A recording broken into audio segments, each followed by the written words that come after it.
Picture this. You're shoulder to shoulder with strangers. Your breath turns to fog in the cold morning air. The scent around you is nervous sweat and damp wood.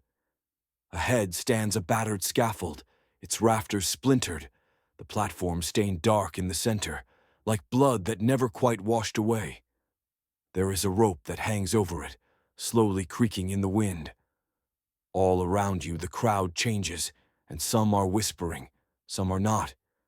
Nobody says it directly, but we are all here to watch a person die. This is not only the punishment, it's theater. A ritual. Each squeak of a foot, each order, each last gasp is all a part of a play that is supposed to remind you, this is justice, this is what it is like, and it needs an audience. The scaffold was the staging ground of death in Europe in the past many centuries, which peaked from the 16th to 19th centuries. Whether at London, in Tyburn Tree, or Paris, in Place de Grève, it was the platform on which the state exhibited its ultimate authority. The scaffold was normally constructed using thick timber, and it was erected quite high up to such an extent that no one could miss the show. It was not always permanent. Some were purchased a few days before an execution, some even a few hours, overnight, in fact, by large numbers of carpenters. The platform ranged in size according to the technique. A small platform with a single hanging, compared to a giant building to behead, burn, or quarter multiple people. Boots on creaking wood, tar, and rough pine. The press of the crowd moving forward. All this with its sights and smells and even sounds worked together to create an atmosphere. It was, in part, a penalty, in part, a show, and in part, an admonition. And mind you, the attendance was enormous. Hangings were free and popular and could attract thousands of people. Sellers had pies, bread, beer, and even execution ballads, cheap printed songs telling the life and crime of the condemned. Children were seated on shoulders, pickpockets were operating on the masses, and hometown authorities ensured that there was a huge turnout to see justice. On the day of execution, the convicted criminal used to be kept in a cell adjacent to the scaffold. The morning service was opened with the last rites, a priest or minister reading some final prayers, making a confession, or giving the communion. It was not simply a religious obligation, but a popular exhibition of mercy, which evinced that the state was interested in the soul as much as it was in the destruction of the body. The prisoner could be atrophied in a plain white shift of a woman or a plain shirt of a man.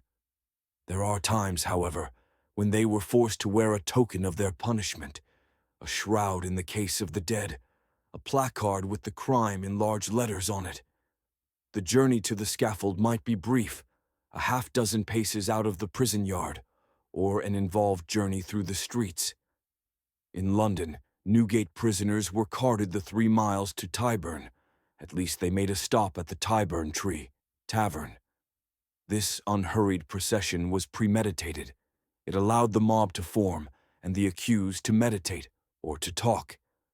After being at the platform, the attention of the condemned was turned over to them. In most cultures, they were given a last opportunity, or rather the final speech, a chance to confess, a chance to say that you never did it or warned others. These speeches were promoted by the authorities, and they hoped that they would strengthen law and morality. However, they were also hazardous. Some of the condemned individuals turned their speeches into outright political messages used to intimidate the authorities down below. Murderers were hovering around, basing themselves on instruments. The rope was ready, either the short drop, which strangled, or the long drop, with which to break the neck. The drop was not even employed in earlier centuries, the prisoner being placed on a ladder or a cart, which was sprung off. In cases of beheadings, the block or chopping table was placed, and the executioner's axe or sword had a good place at eye level. The executioner was not just involved physically, it was he who played an important role in the drama, and at times would be taunted or even bribed to give the person a quick and clean death. A good headsman could decapitate in the same swing. A bad one could have made a horrible mess out of it, as in the case of Mary, Queen of Scots, in 1587. Not only the condemned, but also the crowd may have found the scaffold to be terrifying. Miscarried hangings, knots giving way, ropes giving way, might protract painfully to the last moment of life. It will take more than one swing with a blunt axe, with the platform dripping blood. In other countries, traitors had their heads stuck up on stakes afterwards, and the scaffold was a place of performance as well as of spectacle to official brutality. Some children were threatened not to disobey the law, or they would become like that. And grown-ups, finding themselves thus amused externally, were also chilled by the reminder that it might happen to them as well. The twist, the reality behind the show. And this is the reality that is easily ignored. The point in scaffold executions was not only to punish wrongdoers. Their interest was disciplining the living. The governments at the time did not have the police forces as we have today. The fear was used as the main aspect of the public order. The executions must be witnessed in order to be believed. It used the scaffold as a political instrument, a reminder that the king, or the court of the state, had unrestricted rights to life and death. This was even supported by the design of the scaffold. It was so tall on purpose. It allowed the condemned to be seen easily in the distance. It was how the law was put above the people. That rise up those steps did not only mean physical ascent, it meant an ascent by inches into the hands of power. Yet this had another twist to it, in that at times the spectacle turned against itself. Provided that a condemned man looked tough, religious, or unjustly condemned, the spectators were capable of becoming sympathetic with him. When political rebels, religious dissenters, or martyrs are executed, this usually sparks resistance instead of obedience.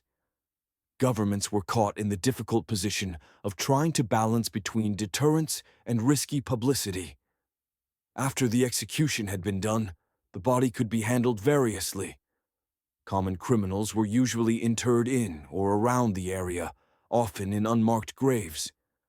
The bodies of the traitors might be cut to pieces, quartered, burned, or hung out as an example.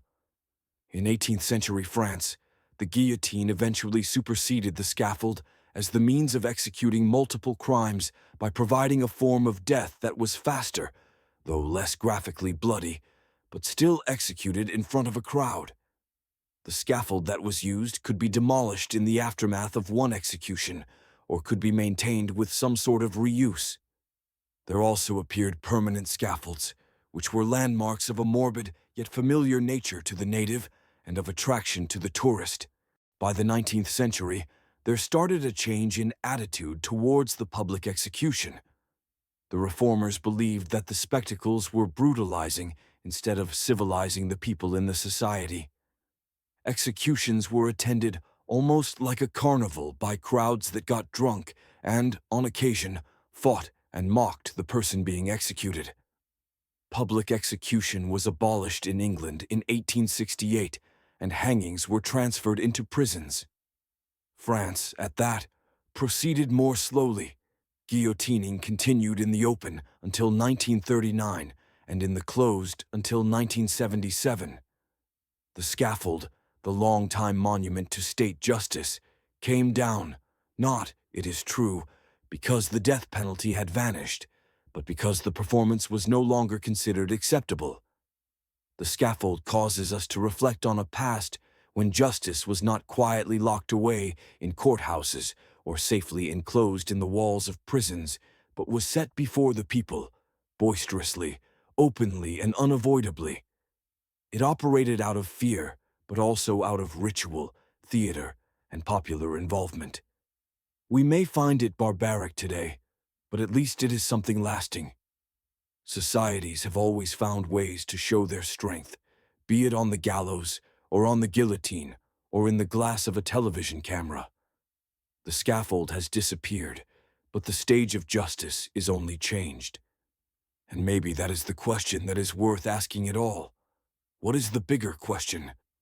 When punishment becomes part of the performance, what is being administered here exactly? Justice or control?